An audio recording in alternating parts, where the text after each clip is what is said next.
Nous avons suivi un opposant qui veut embrouiller les Congolais pour dire que lorsque les étrangers achètent des parcelles au niveau de la Gombe, c'est une façon de délogement organisée par le gouvernement. Comme le gouvernement a raté la balkanisation, il veut la faire au niveau de la Gombe pour que des Congolais se retrouvent en dehors de la ville. Mais c'est compliqué. Comment un gouvernement peut organiser une balkanisation qui sera en sa défaveur? Je dois dire à cet opposant de bien lire la loi et de ne pas embrouiller les Congolais.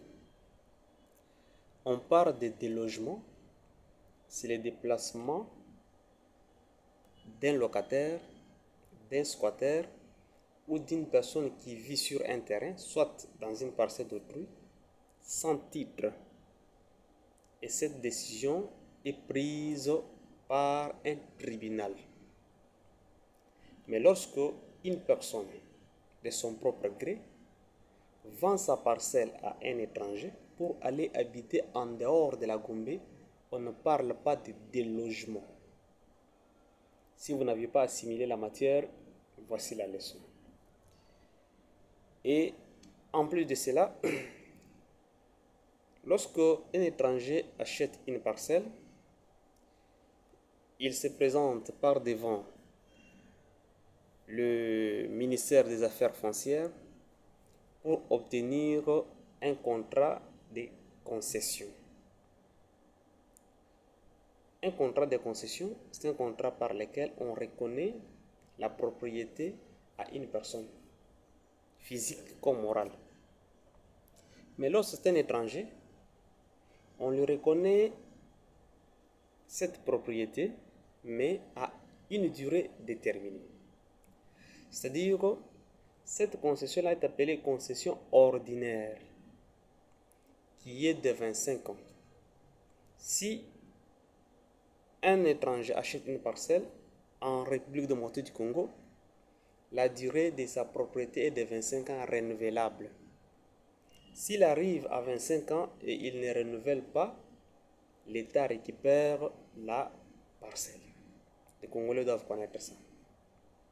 Parce que des opposants, en dehors d'avoir échoué pour ne pas induire les gens en erreur sur la révision constitutionnelle, ils veulent maintenant diviser les peuples en interne, confronter les peuples entre eux.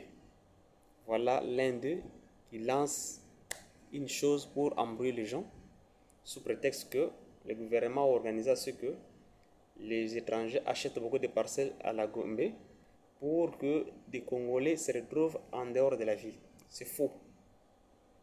Si une personne vend sa parcelle dans son propre gré, ça le concerne parce qu'il en a droit.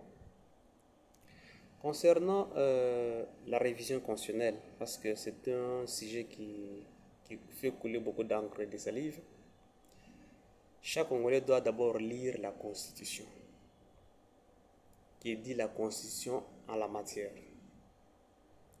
Et après, voir si celui qui demande la révision a raison ou celui qui refuse a raison.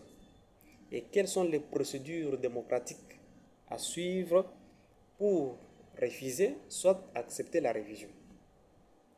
Parce que deux voies sont devant les Congolais. Première voie, c'est le référendum.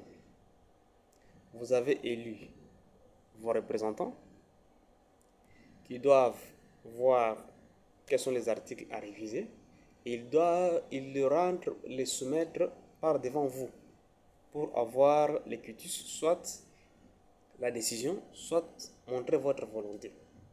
C'est à ce moment-là que les peuples se prononcent pour dire oui ou non par le référendum.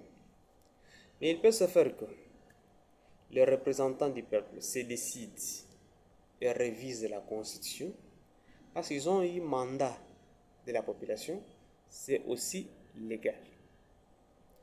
Si les opposants, soit les gens qui ne veulent pas la révision constitutionnelle, doivent expliquer aux Congolais comment et quelles sont les voies pour les faire.